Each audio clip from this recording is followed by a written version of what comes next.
of Welcome, everyone.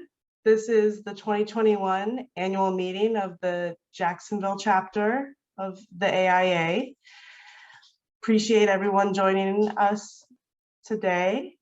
As you probably just got a pop-up letting you know that this this event will be recorded and we'll post it on the AIA Jacksonville YouTube channel, so you can find it there or follow up with it there. So I'll take this minute to plug our AIA Jacksonville YouTube channel. We have 70 subscribers, and when we get to 100, we'll get unlock a whole nother level of control over our channel and be able to promote it in new ways and get a dedicated URL that's custom to us. So there's a lot of reasons why I am begging you to please go to our YouTube channel and subscribe on to our account, and we would really appreciate that. And we promise to continue to deliver good and interesting content to you that way. So it is a win-win. Please go and subscribe to us on our YouTube. My name is Andrea Hook. I am the Jacksonville chapter president this year. And so it's my honor to lead this meeting. We're going to start with chapter business and chapter update, and that will include nominations for the board and voting, the opening of the voting period. Then we are joined by AIA Florida President Ignacio Reyes. He's going to speak to us about state level initiatives, and I'm so excited to hear what he has to say to us and so honored that he is here. And then we're going to also have a presentation led by Dave Engdahl on the AIA Jacksonville Vision Committee's work and the vision video that they created and released earlier this year, which is an excellent, really exciting initiative that the chapter has a feather in our cap for this year. So very excited about this, very excited about this agenda. And so we will go ahead and jump right in. The executive committee of the AIA Jacksonville chapter this year was led by myself as president. My president-elect is Jonathan Essa. Treasurer is Roxanne Horvath. Kathy Duncan is our secretary.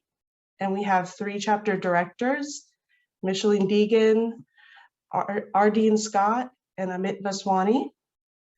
We are also joined by Michael Bird as our state director. He's finishing a 2-year term. And Shonda Henning is our executive director and staff member, and the backbone of our organization and the knower of all things. I want to take a moment to thank our allied members, of course. We have, the ones up on the screen now are our platinum and silver allied members, but we also have a whole lot of bronze allied members, and we all know that they play a very important role in helping us be able to bring quality programming and affordable programming to the chapter and fund our organization's operations. And so beyond that, even though we have 59 allied members, and that represents a large investment by the community in our organization. And it also represents a very large resource pool for our community of designers and architects. So when you have a question and you're needing technical expertise or info on sourcing or pricing, specifications, there's a lot of reasons why you might want to think to reach out to some of our allied members. So again, thank you to our allied members. I think we'll give just a quick overview of some of the highlights of the year and our events and programs. We started the year with Legislative Day. This is an AIA Florida tradition. It looked a little different this year than in previous years because the state capitol was not accepting in-person visitation, and so we met with our representatives via Zoom. It was actually pretty productive, though. We met with Senator Aaron Bean to advocate for AIA Florida priorities, and these are really important priorities for us as architects. We talked about the protection of our professional architecture license from potential sunsetting or deregulation. We talked about maintaining the effectiveness of the Consultants Competitive Negotiation Act, and also about the establishment of a statewide office of resiliency, and lobbied for representation by design professionals in that office. And so we were successful in a lot of these lobbying efforts. It was a very worthwhile conversation, and I appreciate the people that were able to join us for that. And I really appreciate AIA Florida for organizing the meetings and facilitating that. In February, we hosted Mary Orlean, FAIA, and she told us about what the Architect of the Capitol does, how they maintain the Capitol. It was a very interesting presentation on historic preservation and the history of that building. And the recording is on our YouTube channel, so you can check that out. It was a very interesting CEU. In April, we had professor and author Robert McCarter inspire us with a lot of beautiful images and stories and notions that have arisen from his studies about the architecture of Carlos Scarpa. So we were blessed with that trip back to studio. It was a very enjoyable presentation also. And then in May, we had another very relevant, timely conversation where Eric Olson, who's a senior civil engineer in town, head of consulting engineer on FIS downtown headquarters and some other major projects in the city, was able to tell us about what the city is doing and what they need to be doing in order to be resilient against, the river is our greatest asset, and it's also our greatest challenge. And so we spoke about what needs to happen and what we can do as designers to help with this task of a resilient riverfront.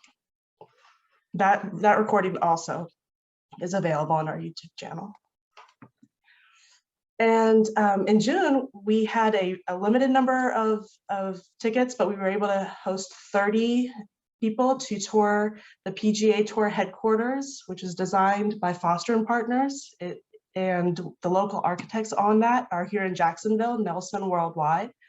So this is an incredible project, Starchitect building right here in our backyard. It was a beautiful project. It was very interesting to hear from the client and from the design team while touring this building. It's also an award winner this year, a design award winner. So congratulations to Nelson and Foster and Partners on that. Just recently, we had the second annual FAPAC Clay Shoot. It was another successful event. Marjorie Weed is our chair of that event, and she pulled it off again, raising a lot of money for FAPAC and having a great event that brings a different crowd than our other events, a lot of contractors, and it's a really exciting opportunity to reach out and see a different part of our community, of our design and construction community. And because of that event, so that was the second annual FAPAC Clay Shoot, because of that, we're the second annual FAPAC Leader of the Pack winners. And I say second annual a little bit in jest, but this is hopefully a tradition that our chapter can continue, because since this FAPAC Leader of the Pack statue was created, this trophy, and the award was started, that was 2 years ago, and for both years, AIA Jacksonville has won, and that's in part through the efforts of the board, and especially through the efforts of Marjorie, again, who chairs that FAPAC fundraiser. So we're very proud as a chapter to have our name now on the wolf statue you see, and that was for 2020, and we'll have it again in the next plaque for 2021. And so we forever have at least the top 2 spots on that trophy, and we're hoping to continue the tradition. Either way, though, we are inspiring competition and increasing, hopefully what FAPAC is able to do in our state, which is so important. Real quickly, I'd like to bring up that we have the upcoming Design Awards reception. We are having this at the Calford Chop House rooftop. So this is, going to be a beautiful spot for our event. It's right downtown. It'll be about sunset. We will have a beautiful view of the city, and the building itself is an AIA Design Award winner and an incredible story of a maybe even more than a rehabilitation of a downtown historic property. So a really interesting story, a really beautiful spot, and we're really looking forward to celebrating our design and honor award winners at this event. There's only 100 tickets available, and we've so far sold more than half of those. So if you are able to join us, you'd like to join us, we'd love to have you, but please get your tickets soon. And come there and see the high caliber of design that our chapter has to offer. And it really is incredible, the work that we are doing and that we'll be celebrating at this reception. Another upcoming event that's just 2 weeks away, it's actually on the same date as the reception and the day before. So October 14th to 15th, Fall Hot Topics will be in Jacksonville. This is offered by AIA Florida. It's an opportunity to get 12 hours of HSW and your Advanced Florida Building Code credits. So this is almost free. It's $30, but that includes breakfast, lunch, and refreshments. So if you need your CEUs, and who doesn't, please consider attending Fall Hot Topics, and the link to register is on our website and then our e-blast. So definitely consider attending this. Next, we are going to talk about some of the really exciting chapter initiatives that the board has undertaken this year.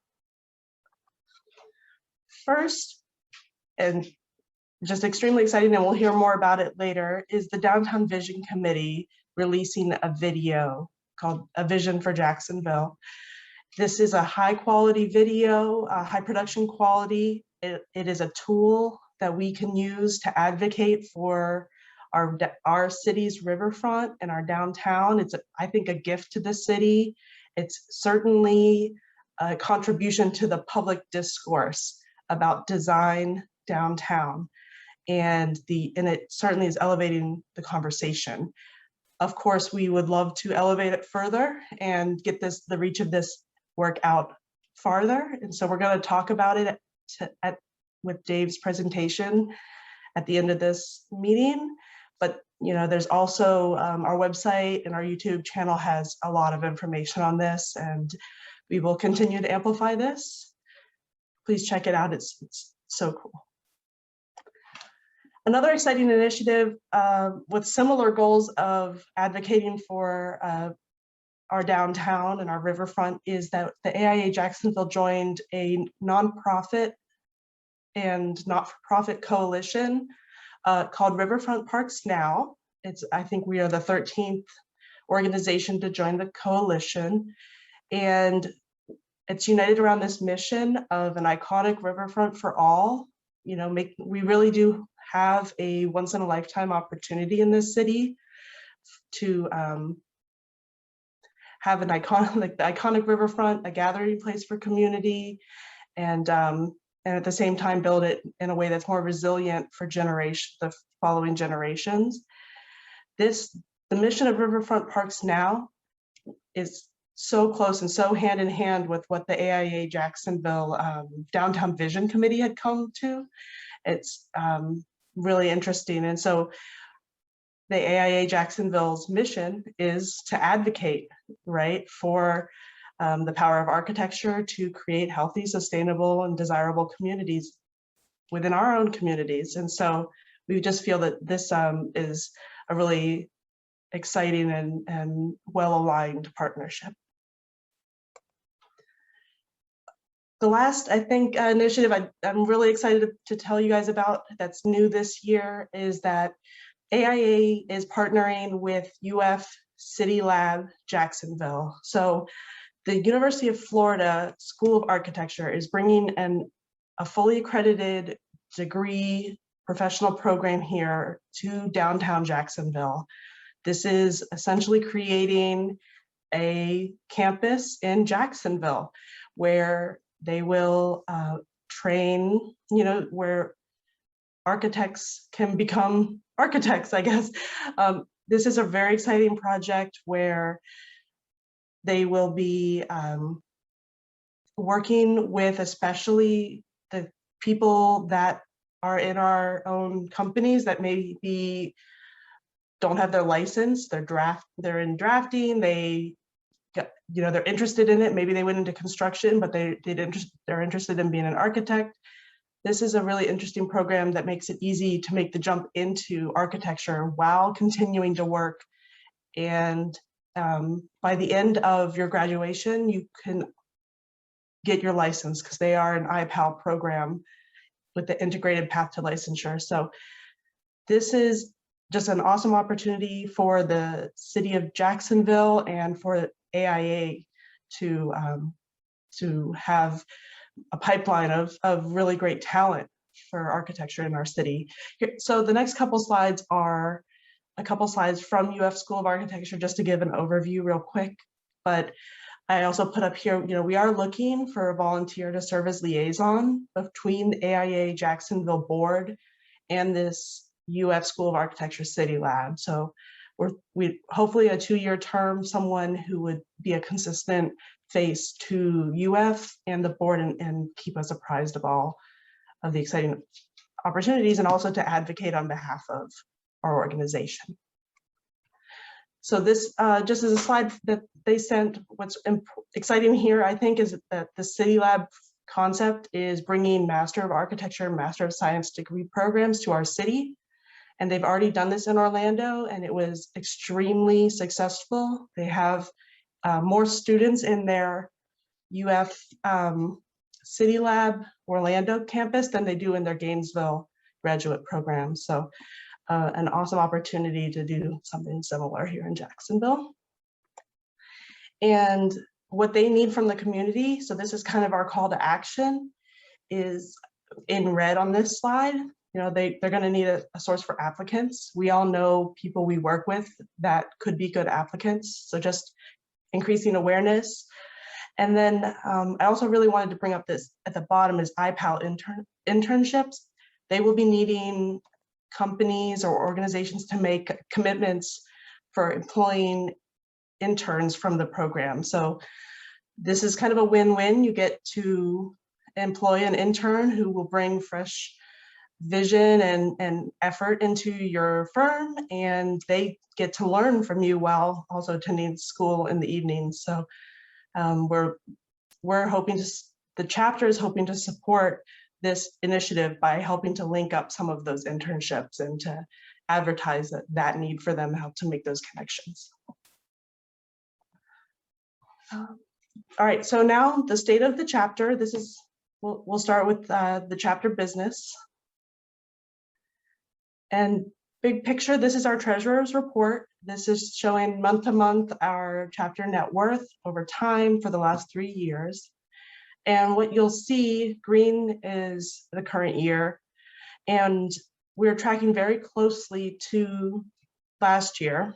And these 2 years track a bit ahead of the previous year. And the reason that is, the reason we have more money this year than in previous years at this point is that our membership numbers have been really strong, and we haven't seen a dip in our membership from pre-pandemic levels. But because we've gone to virtual meetings and virtual events, and there aren't conferences and things like that, our chapter expenditures have reduced. And so for this reason, we're tracking ahead in net worth from 2019.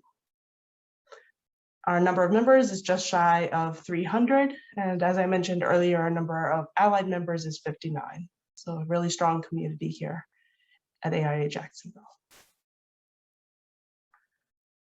that brings us to the voting portion of the chapter business. This is the last bit of chapter business we need to do before we get to the more exciting presentations. So in accordance with our bylaws, the board has created a proposed slate of candidates that we are offering to the membership. It's what is shown on the screen here. As a board, we've agreed upon this slate, and we are offering it as a yes or no vote. However, we do have one vacancy to be filled within this slate, and we do have the opportunity, as we would if this was an in-person event, where we're going to open up the floor to nominations from the floor. So open up the Zoom floor for anyone who wants to potentially nominate themselves or someone else from the floor. So that's what I'd like to do now. If anyone would like to throw their name into the hat for that empty chapter director position or for any other position up for election, now would be the time to speak up. So I'm going to leave it open for 15 or 30 seconds.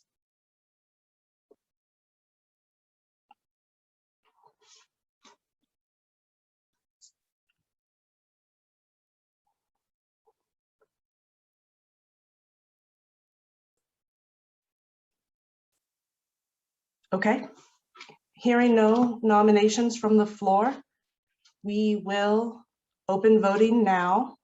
We will put a link to the survey in chat and ask you to please go and vote at that link. And we will leave that link open for 1 week because we need to get to a certain number of votes. And so please go to the link that will be in the chat shortly. We'll also send it out in e-blast and things like that. All you need is your AIA member number. It will be a simple yes or no vote on the slate. And as you'll see, again, there's one vacancy in chapter director.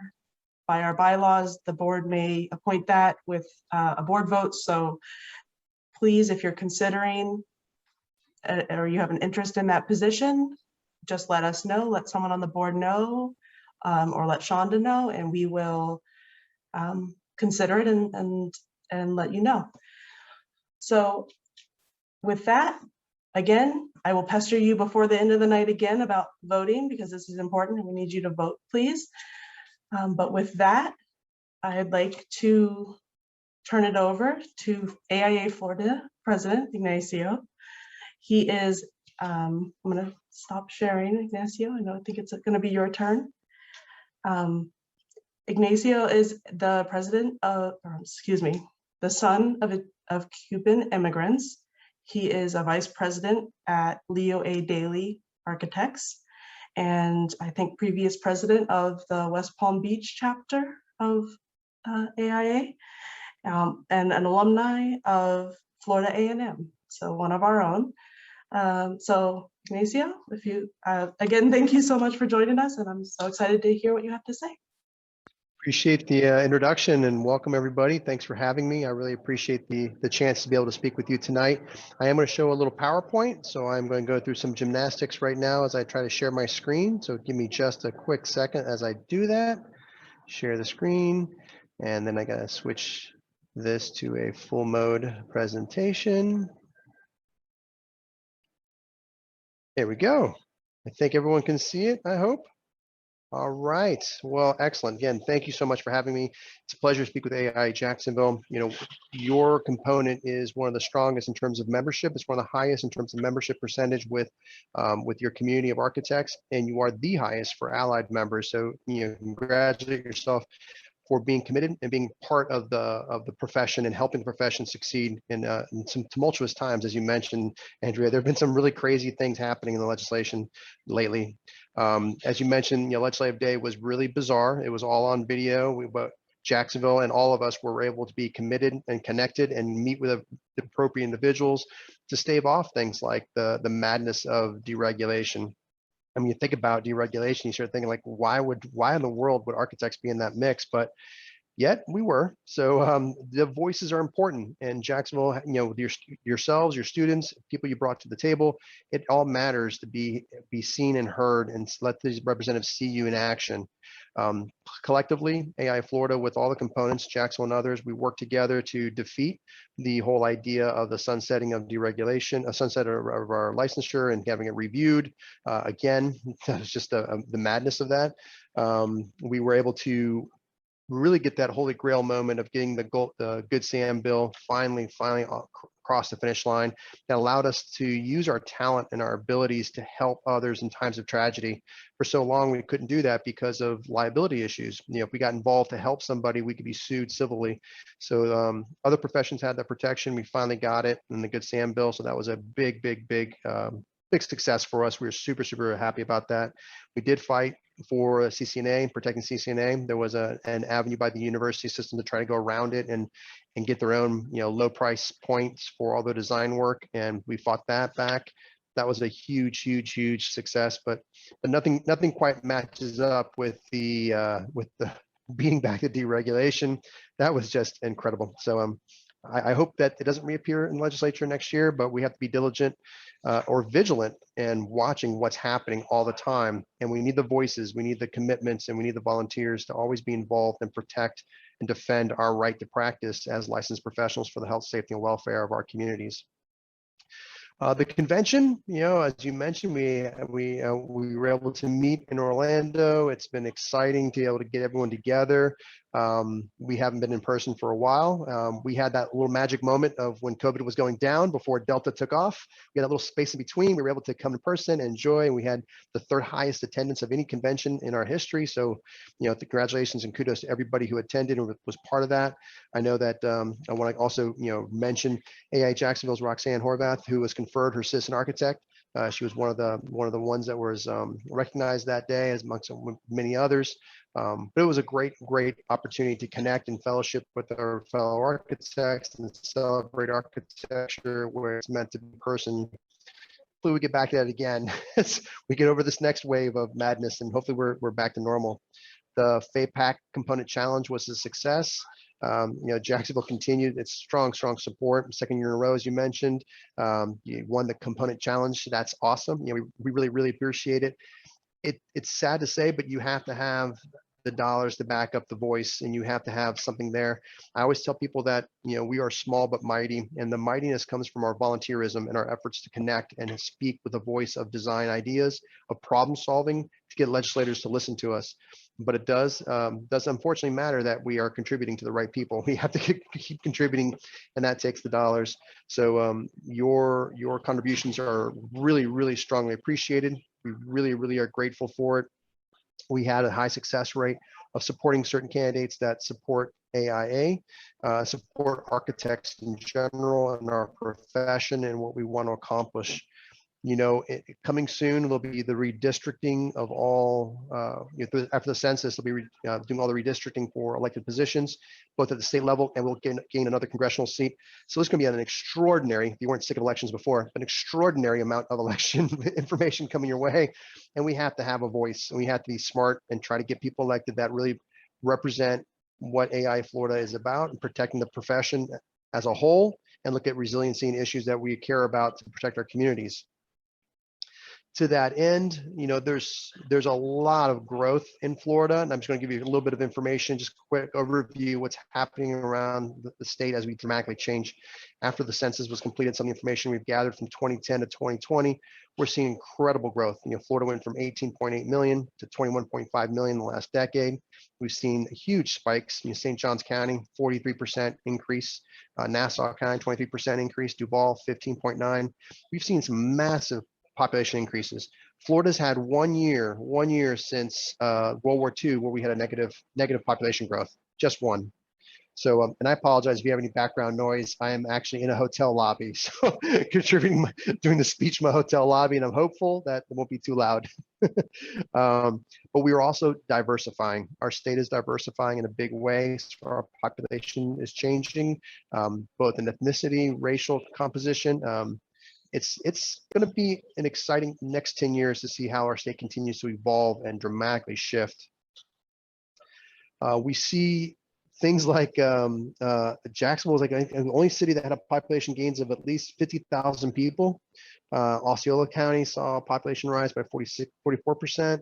There's just so much happening, and Florida remains one of the fastest growing states in the country.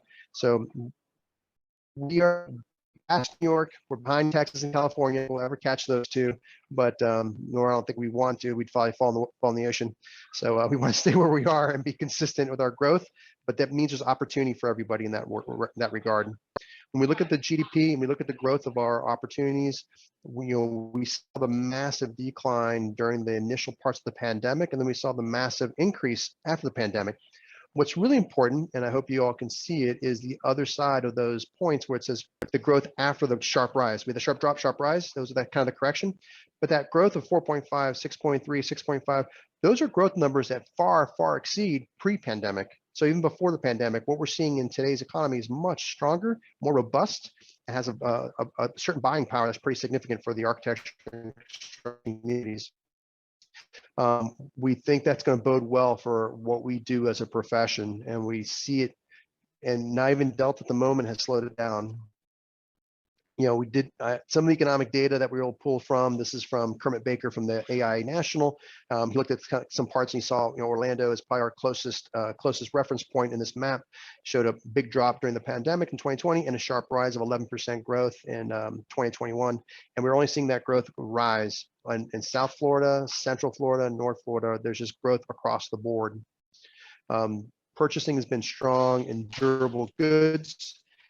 And when I say what that means that people are spending money on things that matter, especially in construction or renovation, repurposing of facilities, not in so much in leisure or travel as much as other things. Because we've all thought we can get away and start having vacations again before it all stopped again. So spending is being done predominantly in the world of durable goods, which is good for construction.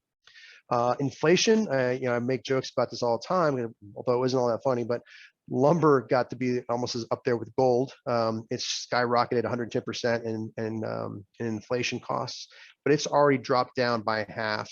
So what was a overwhelming, crazy moment during COVID has already come down quite a bit. We see steel starting to creep up. We see some other prices starting to creep up. But overall, what we see and predict is actually inflationary pressures are going to ease. They're not going to be as strong as they were immediately after the pandemic when everyone started to get back into the game. Unfortunately, we've seen some wage stagnation. We have seen wages not move forward as much as they should with the looking inflation of materials and durable goods. But that was in January. What we have seen is an incredible surge for new talent and a lot of opportunities for new work.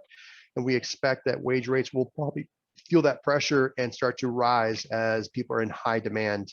I know for my own company, we've been trying to hire people across the country and having huge struggles just trying to fill positions. That's how busy we've been. The billings index, they're approaching upturns of some of the highest upturns in the past 25 years. We've seen all the recessions, and what we see from this is that where recessions, jobs were canceled and there were significant challenges in the economy, the pandemic was more of a pause. And that pause is lifted in the last 18 months to reactivate a lot of projects. And that's what made the recovery period so fast, so dramatic, and pretty robust going into the year. It's not the same as it was in other recessions where we actually lose people for a long time. This was kind of just this long pause, but we do see that the industry as a whole is still down about 3,000 jobs from before, and we're still trying to make up those gaps and hire people back in. New design contracts continue to indicate a significant amount of work in our pipelines. So firms across the country are reporting strong activity. It has been a while since we've been a consistent above 50. And now we're seeing that since January, April, July, it's still above 50. And the latest one was also still above 50. So we have had multiple months of continued strong pipeline development from the firms that report into the index. And those, of course, result in strong backlogs. So the backlogs are very positive. We see a lot of activity in that regard. Again, it goes back to that pandemic being a pause, not a cancellation of projects, which is very, very great to hear. And AIA as a whole, we look at what AIA is doing. When we talked about what we did at the state level, how we fought for our licenses, how we fought for CCNA, we fought for certain things. From a national perspective, AIA has been very, very involved in the infrastructure legislation. The bipartisan Senate bill and the House bill that's gone through the process from a bipartisan perspective has a lot of things in there that impact architects, impact our communities. From 3.5 billion for weatherization assistance to grant programs for energy efficiency and water efficiency upgrades, investments in grid flexibility, authorizing smart grid investment matching programs for $3 billion, energy efficiency revolving capitalization grant programs. If you see a tone or a theme, I should say, it's about energy efficiency, it's about resiliency, it's about creating facilities or changing, renovating facilities and our infrastructure to be resilient to climate change, to issues that we're facing as a community. There's a lot of money being put out in that infrastructure legislation. We don't know exactly what will end up coming across the finish line. You know, we see the news and, you know, hold out here and fight there and not doing this, not doing that. In the end, something will shake out of that madness of this infrastructure and the reconciliation bills. They'll have additional work. And some of these have impacts far beyond just, you know, energy efficiency. They go into schools, they go into university work. The K-12 is going to benefit a lot. There might be work on community college, changing the tuition structure, which creates revenue streams for new facilities. So everything has an opportunity in these bills, whether the bipartisan infrastructure or the Reconciliation Act. There are work that's going to come our way. It's one of the largest investments in the safety net and in infrastructure for the nation. And it's going to impact, regardless of our affiliations or belief systems, it's going to impact every community and create opportunity for architects to be involved and have a seat at the table and participate. And AIA Florida's had a strong, or AIA National's had a very strong voice promoting that infrastructure involves buildings, not just roads. It's a very big part of that. And we know that when we look at the science, we look at the studies of what it takes when we invest in protection, when we look at mitigation grants and spending dollars ahead of time, we know that a mitigation grant saves $6 for every $1 spent, and in the private sector, building retrofits, you know, $4 for every $1 spent. So it makes financial interest to make our buildings resilient, to address their issues, to look at the energy they're utilizing, and make resolutions to that to make them better facilities for us. The 2022 session will be very active. There's going to be a lot of things happening in that 2022 session. The tragedy of Surfside will probably be front and center, and it'll have a dramatic impact on how we operate and how we practice our profession. AIA Florida has been at the forefront. You know, we didn't go in and start jumping around, you know, guessing at what caused everything. We were very silent in the process of what caused everything because we want to be respectful of the issues, not knowing what happened there. But we do want to be involved in any kind of legislation that's going to be impacting our profession from this point forward. The investigation is still going. We don't have answers, but regardless, we have been involved with our professional allies, whether the engineering societies, building officials, and others, to look at how certification legislation might be crafted. And in fact, that's already being discussed. We've come to a consensus. We've worked out and had our voice that you can't look at things from just a structural perspective. You got to look at what affects the structure. So the building envelope, the water intrusion, other issues. We protect the shell. That shell, you know, architects need to be part of that conversation because of that. So we have come together to create synergy in terms of what we are advocating. If certification of buildings becomes a legislation in the coming session, which it likely will. We've also contributed to the ICC and looking at how they were defining certain moments, and they took all of our recommendations in our workshops, what we wanted. So the International Building Code is actually looking at implement or adding our language into their process. That's AIA having a voice. That's AIA being active. And that was AIA Florida with AIA National. We were all present working with ICB. So we know there's a lot going to happen in that next session. We expect that there'll be conversations about possibly deregulation again, God help us. The CCNA activity might be back. But we want to be present. We want to be active, and we need you. So when someone tells you, you know, what is it that AIA is doing for us? What is it that AIA, why join the AIA? you can tell them that we're the group that helped protect their license. We're the group that helped limit their liabilities. We looked at the statute of repose. We created the people's choice to celebrate architecture and design throughout the communities, throughout the state of Florida, having hundreds of thousands of people look at our buildings and our projects and celebrating what we do to enhance the human experience. We are there promoting that practice. So there's a purpose to being part of it, being a member. There's a purpose for joining our team. So I want to throw it out there that, please spread that word, how much work we all do. We're going to have an active legislative session next coming up, starting now. The committee weeks have already begun. We are preparing to advance some legislation that we think might work for a minority scholarship bill that comes from some of the licensing fees that help throughout the state. We think might be a part that we might be able to play in there to rewrite that so that we can potentially create a scholarship for minority students in their 5th year of architecture, try to encourage people to make it all the way, not stop at their 4 years and never finish, and offer that opportunity for minority scholarships. And that'll help with our diversification issues in our profession. So there's just a lot happening. I'm proud, really honored and proud to be part of AIA Florida and to have been able to have served the community for this last year, no matter how crazy it was. And I would be at fault if I did not celebrate the fact that we had our transitions. We talked about transformation was our theme for the convention. Well, we transformed with Vicki Long retiring after 17 years of incredible service. She did a great job for us, really advanced our whole structure for AIA Florida.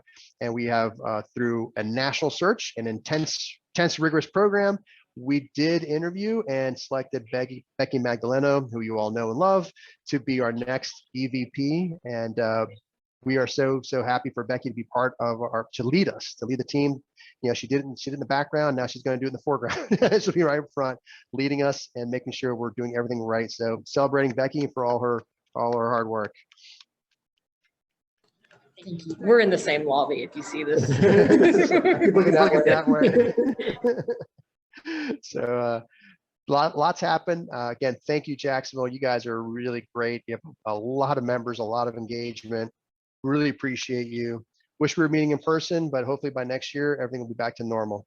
So congratulations for all you do. Congratulations to Becky and to everyone else. I appreciate you having me tonight. Thank you. Thank you so much for joining us, Ignacio, and for that presentation. That was so interesting. I'm really excited to hear about the financial forecast, and sounds like there was some real optimism there. And I love especially hearing about the ROI of the investment on infrastructure.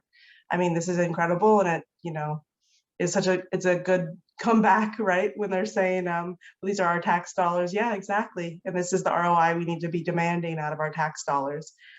So AIA Florida does really play such an important role of advocating for us. So anyways, thank you so much for joining us, Ignacio, again. And with that, I'm really excited for our next presentation. I saw him a moment ago. Dave, yep, there you are.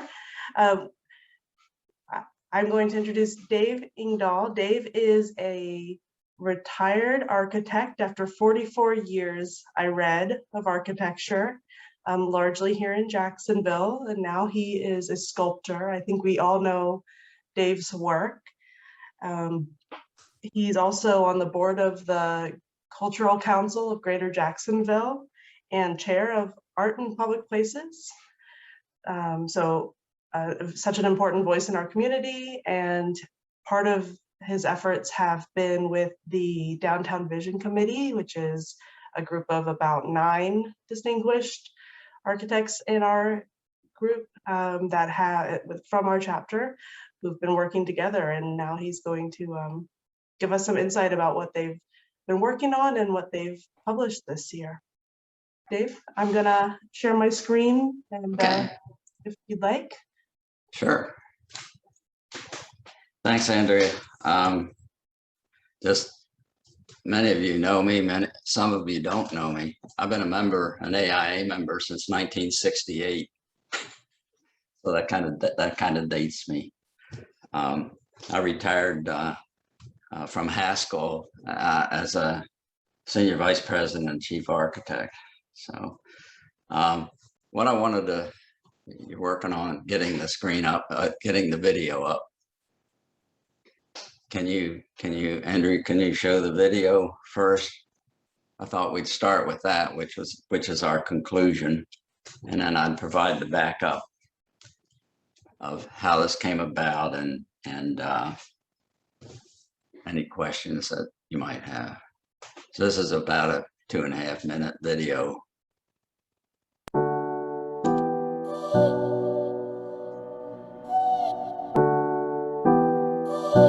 What makes a great city? World-class cities feature architectural icons and public spaces. Pedestrian-friendly, engaging residents and visitors alike, inspiring their hopes and dreams. Now, imagine the complete transformation of Jacksonville's own distinctive riverfront with the magnificent St. John's as its centerpiece. Born out of a desire to create a unique identity that connects us, the Jacksonville chapter of the American Institute of Architects has a vision: to use our greatest asset as a catalyst for connectivity, entertainment, education, and enjoyment. Our downtown riverfront will be an attraction and a destination, with exciting activity nodes at key points along the Riverwalk, where people enjoy the river through waterside parks and river taxis, as well as beautiful pedestrian plazas that give everyone the chance to experience and celebrate this wonderful river that defines our city. Each activity node is focused on a uniquely Jacksonville theme of history and culture, like our long relationship and community connection with the U.S. Navy, or Dixieland Park, Jacksonville's great resort attraction of the early 20th century. A music theme node explores Jacksonville's incredible musicians of La Villa to Southern rock. And Jacksonville's enthusiasm for sports is emphasized, as well as railroads and their influence in the development of the city. Our great healthcare system is also featured to encourage healthy lifestyles. Topping everything off is a strong, unique design element. Iconic waveform markers, each 100 feet tall, identifying places for community activities and events, and illuminating a dazzling display of original electronic art. A platform for our city, our river, and our heritage. Together, we will attain this spectacular vision, and Jacksonville will finally showcase its downtown and iconic river on par with other great cities. Join us as we inspire the world with our story.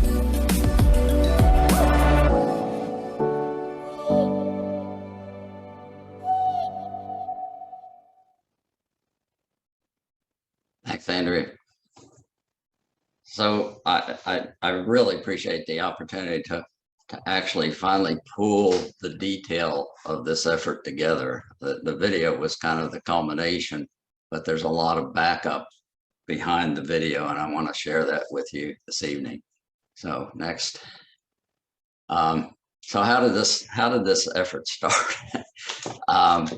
We formed a senior architect steering committee along about 2013, where we realized that the senior architects were not engaged in the chapter, and we had a lot of experience to share. And we included in that group the EDP president plus the chapter president. So we did 10 architects that you should know, which was we had 300 attendees to that event that we organized, and we did a speed mentoring. And so we saw the lack of coordination of the riverfront projects in Jacksonville. Just individual plots developed, and so in March 2015, we made this statement: to develop and present as AIA Jacksonville an integrated, cohesive, and iconic vision for downtown Jacksonville. And we were doing this kind of as an ad hoc committee, and Tom Duke was the chapter president, and he said, I think we should take this on as a chapter project. So that's how we got started. Next. So the first thing we did, I mean, you have to ask, or you may ask, why did this take 5 years? Well, it was a lot of discussion. You know, first thing we did is define a vision, and we agreed that a vision is about connectivity. It's an organic framework into which any project can fit. The projects we already have, the ones that are developing now, and some future projects that we don't even know about. A vision is not a master plan. This is not a plan where it designates things to be at specific locations. And a vision connects the projects, but projects are not a vision. No single project is going to provide a vision for our city. Next. Previous. So philosophically, we discussed a vision as a community identity that connects us all and allows us to work together to accomplish things that we otherwise couldn't. And it makes us proud to be a part of the community. And the vision that we proposed is first and foremost about what we think about ourselves. It's not what the rest of the world thinks of us. If we all gather together and think well of ourselves, then what others think of us will take care of itself. Next. So one of the first things we did is looked at the reviewed in detail the AIA's CRA plans for North Bank and South Bank, and paraphrasing what those plans are is to redevelop the downtown from the river into the city. You start with the river. Next. So we looked at 12 or 15 of the world's great river cities. We've compared those in scale to Jacksonville. We looked at how the river was leveraged, how the river connected into the city, and what the role of icons and identity were. Next. So this is just a few. These are equal scale, the same scale. Part of our, and we had a lot more than this. Next. And then we looked at the icons for those cities. Next. So then we did, this is the one interesting comparison, Jacksonville's river and San Antonio at the same scale. And next. And this kind of shows what San Antonio did with their small creek. Next. So the vision that we came up with, and it's about the river. It has to do with the river. That's what we have. We have a different kind of river than anybody else has. So we envisioned a series of pedestrian activity nodes along the river wall, about a 10-minute apart, and at key connection points into the city, such as like Laura Street or Ayfield Randolph Boulevard, etc. And then we have two parts of the city, one on the South Bank and one on North Bank, and we have water taxi connections along the river banks and across the river. I think connecting across the river is very important. Next. So this is our first concept sketch of that vision. Next. This is the first refinement, and for a long time, this was our only way to explain kind of the vision. A little hard to explain. Then this is the final concept, and these activity nodes can be developed one at a time in no particular sequence. In fact, we don't have. There are certain locations that we think are prime, but the locations vary, and they can be on public land and private land. If there's public money involved in it, I certainly would encourage developers to include an activity node if it's appropriate to their site. Next. So this is an early concept of what we envision. Next. So each node would have a uniquely Jacksonville theme based on our history and culture. and there would be a small icon in the activity node, such as the ones illustrated here, relating to that theme. Next. And these are artist concept sketches. Again, these are not designs. These are not necessarily locations, but it's to give a sense of what could happen, what could be. Next.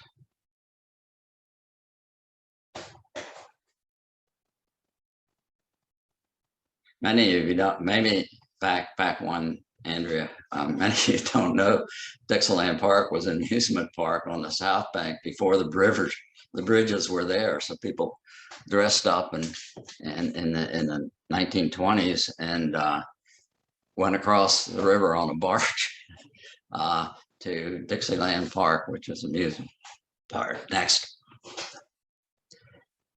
Next. So we conceived that each node should be anchored by a marker.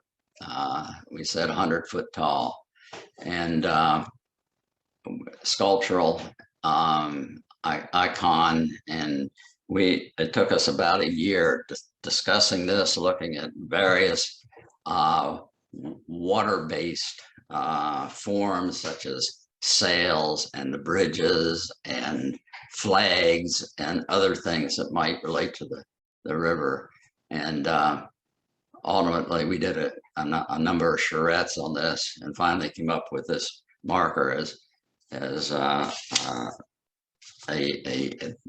best icon that we could develop that relates to the river. So there, can you go back one, Andrea? So the markers visually connect across along the river, and it's something that everybody can quickly grasp. I mean, it's not anything that you have to study. In 1 second you can get it. Everybody gets it. Next. There it is. So this is drawing in a little model I made of the marker design. And in aggregate, we think the markers will provide a uniquely Jacksonville riverfront identity. Next. So they also provide, and the markers provide an opportunity for laser light shows along and across the river. Next. These are stills from the video. Next. So this is the team. 9 of us worked starting in 2015. Some of the team is on the meeting here in the meeting. Next. So other chapter members participated periodically. We had a couple of charrettes and team members of the AIA participated.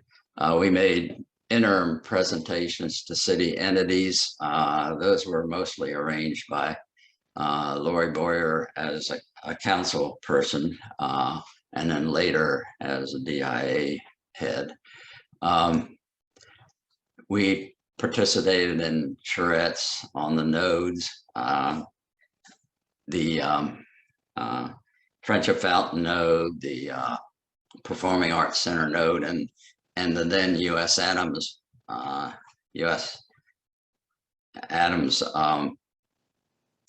Naval, now the Orlick. We made interim presentations along the way to the chapter, and all work was done pro bono. The only thing that really cost money was the video and the sketches for the video, and the team members funded that with a small contribution from the chapter. Next. So what are the outcomes of this effort? The DIA has incorporated the activity node concept into their riverfront planning and standards. I know Lori Boyer didn't like the term node, but nobody could come up with a better. I mean, I see it as a kind of these activity nodes are like a string of pearls spaced out on a chain. We received a number of press articles in Arbus and an article on the cover and an article in the Resident News. And continuing on, we are in communication with the DuPont Fund and their riverfront activation initiative that the DIA authorized. Next. So what's next? That's a good question. We did meet during the law back in June. The group didn't meet, and we decided that we did not want to undertake a big PR effort on our own.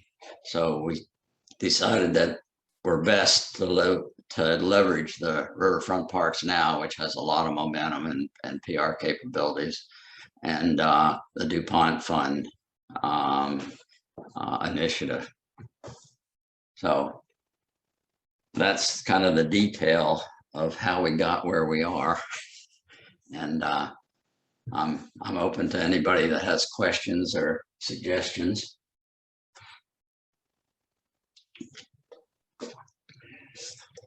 Well, thank you, Dave.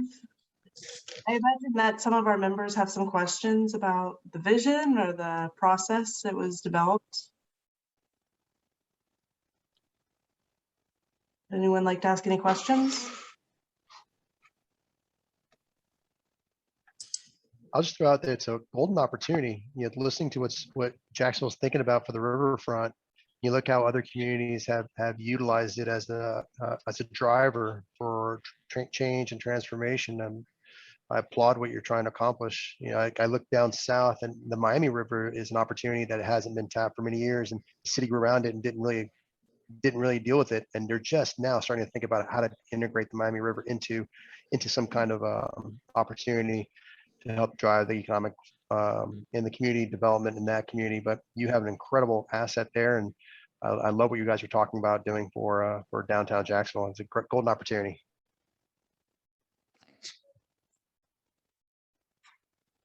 Yeah, one of the points that we discussed that is an important point. I know there's a lot of jaunts to various cities to look at what they did, and the people that are on those jaunts come back with ideas.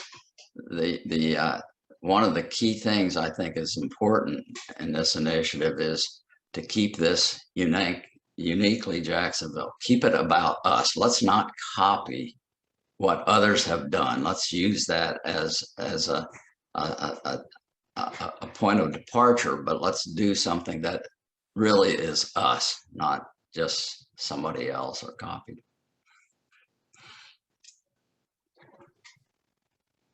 I'd love to know about the development of this laser light show idea, because you said something uniquely Jacksonville, and this is something I haven't seen done anywhere else. Can you talk a little bit more about this idea? Yeah, we pursued lots of research and on there are other cities that have done this. You notice on the video, we kept it, about the 100-foot level. I know when we were originally talking about this, Lori Boyer said, well, they asked the naval people and because the vision was to go vertical way up in the air, hundreds of feet, and the Navy took a dim view of that. But the video, so that video doesn't show the vertical. But there's other cities that do these laser light shows, and I think with the marker design, there's lots of opportunities to do lighting right at each activity node. These markers, by the way, I contacted two sculpture fabricators and talked to a local piling company, and the markers probably would be in the range of around $2 million installed with lighting and everything. So, but it's the aggregate of the markers that is important. I know that the DIA right now is they're talking about markers on the various properties, but they're allowing the developers at least to do different variations, I don't think that will accomplish the same goal. I know Chris is on, and Brandon, you have any comments? Anything I missed? No, I think you did a good job summarizing 5 years. I think it was important for us to finally come up with some graphics to help the non-architects understand what exactly we meant by our vision. I think this is a pretty good and clear idea of what we see. I'd like to even see the laser lights become more potentially holograms and incorporate local artists who could, you know, show their art on from the lasers or holograms, whatever they end up being. But I do think it's important for us as architects to be involved in the downtown planning meetings, which are, they're sometimes hard to find on their website, but anytime there's a new proposal out, the DIA and the Downtown Development Review Board, they do have public meetings. And right now with Zoom, they're doing public Zoom meetings, and there's always a comment from the general public time. So anybody who wants to can talk for 3 minutes about their opinions of these different developments and can promote the AIA vision. So I've been to a lot of the meetings, and some people kind of waste the 3 minutes. Not everybody has really interesting factual items to say for those 3 minutes, but I think as architects, we could have more of a voice if more people would participate in those meetings, especially now that they're virtual. You don't have to take time off of work to go downtown to participate in them. So if anyone's interested in learning more, just send me an email or follow the Riverfront Parks Now, because they do a very good job announcing when all of the different meetings are happening. Brandon, one thing that I think we probably should and can pursue because of our relationship with Lori Boyer is presenting just what I presented here, 15 minutes to the DIA board, get an audience with them. It's hard to do via Zoom. Yep. So that may wait a few more months until they have in-person meetings, but I think that would be one thing. Again, we could take this dog and pony show around town and to anybody who will listen to us, but I mean I'm not good at that, and I don't know that we really want to do that. I think with Riverfront Parks Now, DuPont initiative, which is activation of the riverfront, and maybe the DIA board would be the key things to pursue.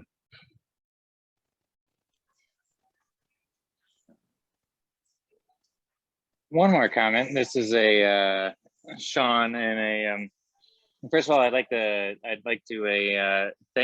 thank you all for all this work that's kind of gone on, and between this to see this evolve so much. I've been following this project with a number of you for about 3 years now, and to see all the development you've done is absolutely amazing.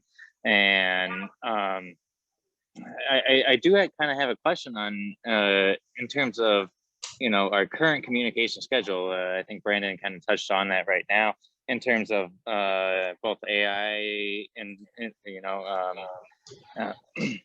excuse me, interpretation and, you know, commenting and involvement with it. I've seen this on highlighted in some of our newsletters, but I was wondering if there's actually a forum or a way to kind of reach out to the committee of that we could include out to the members in terms of questions and promotional aspects that we could also involve the AIA Jacksonville members. You know, we have 300 members plus to actually have a, you know, have some increased involvement and introspective involvement on that, of all the great work you've done. Is that something that we could also open up to our members? Is this something in terms of discussion wise and involvement that we could have out there.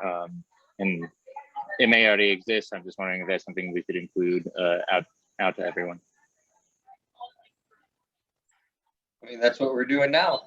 Yeah. At least the hope. I mean, if you have ideas for other ways of getting this out there, we're open to ideas. So one thing I failed to mention is Susan Masuki from Ruckus Design and Advertising joined the team for the last 2 years.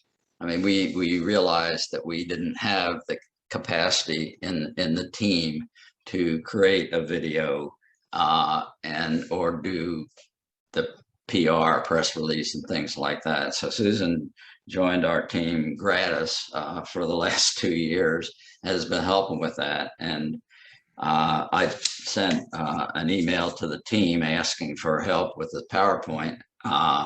And Susan responded that she couldn't do it now, but she doesn't want to let this die and she wants to keep pushing it. So I'll get together with her and figure out how she could help us go further. Yeah, I also think that, perhaps I liked Brandon's idea about, staying involved with Riverfront Parks Now, because they do publish the public comment sections. And that's probably something that AIA Jacksonville could start showing on our calendar, especially for regularly scheduled meetings where public comment will be open. That's probably worth us starting to organize around, but definitely staying engaged with this Riverfront Parks Now initiative and amplifying the video wherever we get a chance. We have the YouTube channel. We're trying to use it to amplify that. This video was a big impetus for that channel and trying to get us to that higher level on that. So definitely continuing to amplify this and get it out further. And because I think if you think about the power of an idea, think about LERP. Like, you guys all saw what happened with LERP, right? With the landing, the proposal that Perkins and Will and their group put together and won for the landing design of that park. It had such an iconic image that it got the public engaged and talking. And, some of that was, jokes about it, but it got everyone talking and excited and cognizant of the power of design. And having something visual and with a name to refer to is so powerful in furthering those conversations. And so this is us trying to put something out into the public to further those conversations and to give to put a visual component to what we all want at a high level, And so if you have an opportunity to continue to amplify this, we're definitely open to ideas on that as well. I'd love to get it. I'd love to get it on like a news station or something like that, whatever we could do to amplify it. Yeah. Well, we did a press release and I sent it out to every media. Susan helped me with that and didn't get a whole lot of response. So that shows, I'm not an expert in that, but it shows that to get press on it, to get coverage on it is a lot of work, and it's work that I don't know how to do. I think you're right also about the power of leveraging the other advocacy organizations like Riverfront Parks Now that speaks loudly, and they really respect our component and what we bring as designers to that. So we have a lot of say through, like you mentioned, the Riverfront Parks Now and also the DuPont Fund and weighing in on that and their recommendations. DuPont, I'm in touch. I've shared everything with DuPont Fund, and I've had meetings with their team, virtual meetings, a number of times to talk about what they're doing. And they're having forums around the city. Just get on the DuPont Fund website and look at the meetings. There's scheduled meetings at different communities around Jacksonville. to gather information from all the constituents for input. One of the things I definitely will do is, now that I have the PowerPoint, I'll follow up with the DuPont Fund people and see how we can get our voice heard in what they're doing. Because I mean, what we're doing, the vision is for activation of the riverfront. And that's exactly what DuPont is charged to do.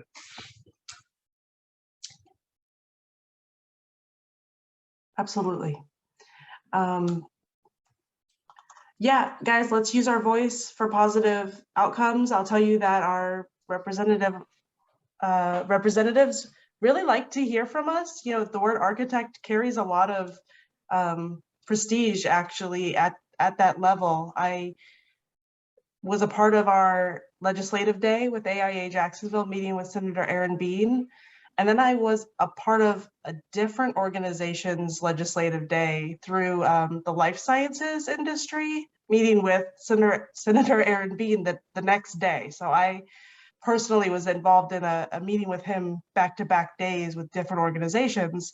And when let me just tell you that he was very happy to talk to the architects, and he was excited about it. Talking to, you know, healthcare administrators and things like this, he was not so excited. I think we pull a lot of weight. Like I said, he was very happy when he said he got to speak to the architects. Let's remember that that's powerful, and that our voice is really important, and that everyone's going to have an opinion, and we have really, you know, informed opinions. So let's amplify them where we can. I think maybe anyone who has ideas of how to push this hard, push it further, contacts and things, send them to Andrea and or Jonathan, and they'll get them to me, and we'll take that up in the visioning committee. I think one of the things that, to Sean's point, when we do get together, and during the last couple of years, we haven't got together actually much, but we could advertise those to the chapter and invite anybody from the chapter who wants to join us to join.